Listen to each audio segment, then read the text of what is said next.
Bonjour à tous et bienvenue dans ce nouvel espace de décodage fréquentiel avec Marie-Thérèse.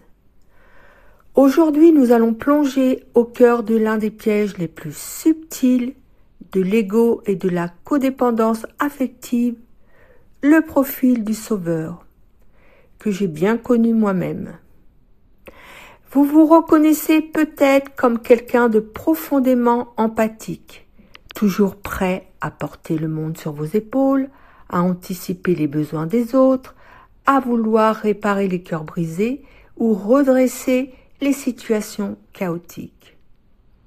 En psychologie, on appelle cela de la générosité ou de l'altruisme. En décodage fréquentiel, nous appelons cela une interférence vibratoire majeure. Pourquoi ? Parce que sous le masque de la lumière, de l'aide et de l'amour, le sauveur émet inconsciemment sur des fréquences de manque, de contrôle et de peur de l'abandon.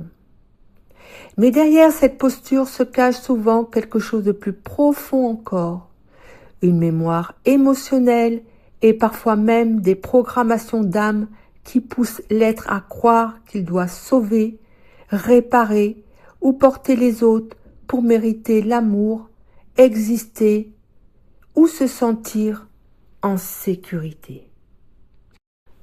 Dans ce podcast et ce décodage fréquentiel, nous allons décoder cette signature vibratoire, comprendre pourquoi elle vous épuise énergétiquement et surtout voir comment transmuter cette énergie pour retrouver votre souveraineté intérieure. Pour comprendre le sauveur, il faut analyser ces deux couches fréquentielles. En surface, il y a la fréquence apparente. C'est celle que vous montrez au monde. Une hyper-empathie, une antenne ultra-sensible branchée sur la détresse d'autrui. Vous captez les baisses de tension émotionnelle chez vos proches avant même qu'ils n'en aient conscience. Vous ressentez tout. Vous absorbez tout. Et cette fréquence vous donne parfois un shoot de gratification égotique. Quand l'autre va mieux grâce à vous, votre taux vibratoire monte artificiellement. Vous avez l'impression d'être utile, d'exister, d'avoir une place. Mais maintenant, regardons ce qui se passe à la racine dans la fréquence réelle. À la base du sauvetage, il y a souvent une vibration de vide intérieur. Le sauveur porte inconsciemment la croyance : si je ne suis pas utile, je ne suis pas aimable. Si je ne répare pas l'autre, il va m'abandonner. Mais il existe une fréquence de contrôle déguisée. Car sauver quelqu'un, c'est parfois inconsciemment le maintenir dans une posture de victime, un ton en dessous de soi. Vous créez alors une dette énergétique invisible. Et lorsque la personne ne change pas, lorsqu'elle refuse votre aide ou qu'elle continue les mêmes schémas malgré toute votre énergie, votre fréquence bascule brutalement dans la frustration, le ressentiment ou l'épuisement. Et souvent vous dites : après tout ce que j'ai fait pour toi, voilà comment tu me remercies.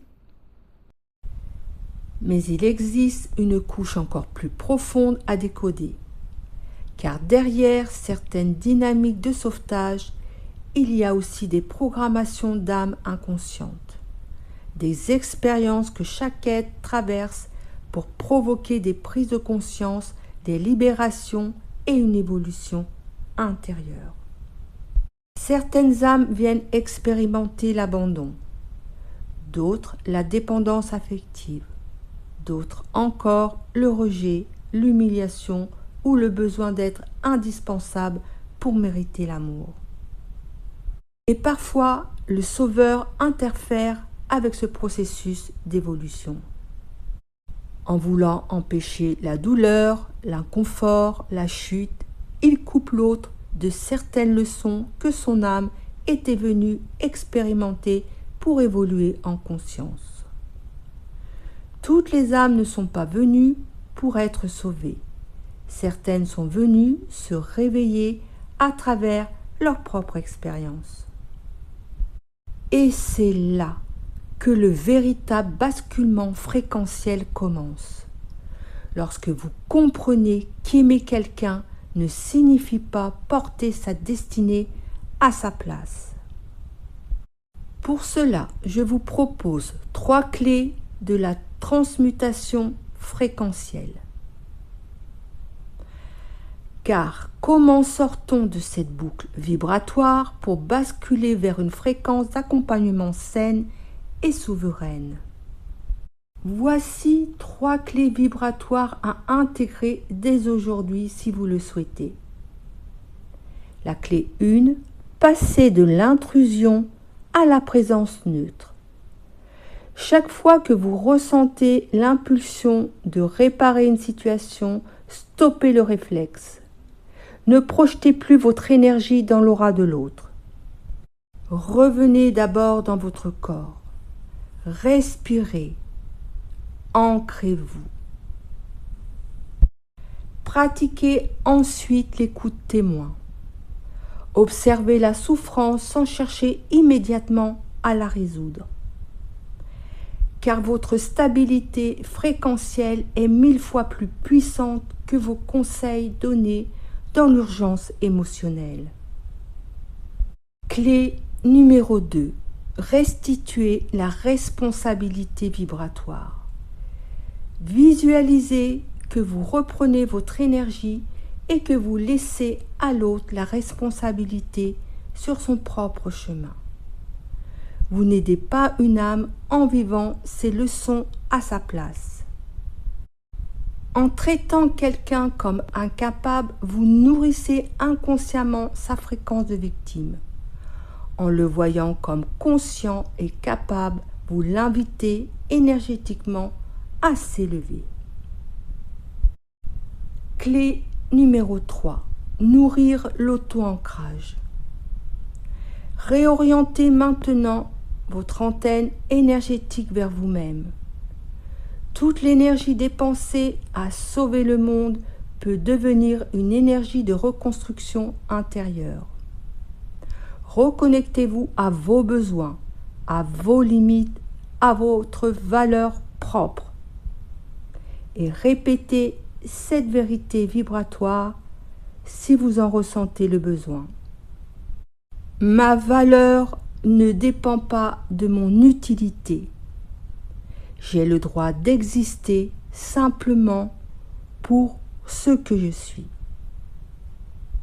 En conclusion, en incarnant ces clés, vous quittez progressivement le rôle du sauveur pour devenir un phare. Un phare ne court pas sur la plage avec une lampe de poche pour sauver tous les bateaux en détresse. Il reste ancré, stable, aligné sur sa propre lumière. Et ceux qui sont prêts à se réaligner trouvent naturellement leur direction au contact de cette fréquence.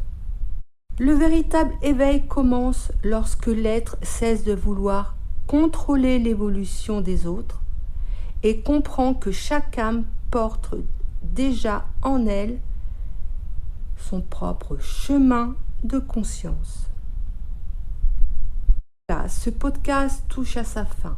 Je vous remercie d'avoir partagé cet espace vibratoire avec moi. Si ce décodage fréquentiel a résonné en vous, déposez un j'aime, abonnez-vous à la chaîne pour soutenir les fréquences d'éveil et partagez en commentaire. Avec cette question, dans quelle situation avez-vous encore du mal à lâcher votre costume de sauveur? Et pour celles et ceux qui souhaitent aller plus loin dans la compréhension de leur schéma énergétique, émotionnel et fréquentiel, je réalise également des décodages fréquentiels personnalisés. Vous pouvez me contacter directement via le lien disponible sous la vidéo. Prenez soin de vous, de votre énergie, restez alignés. Et à très bientôt pour un prochain décodage fréquentiel. À bientôt.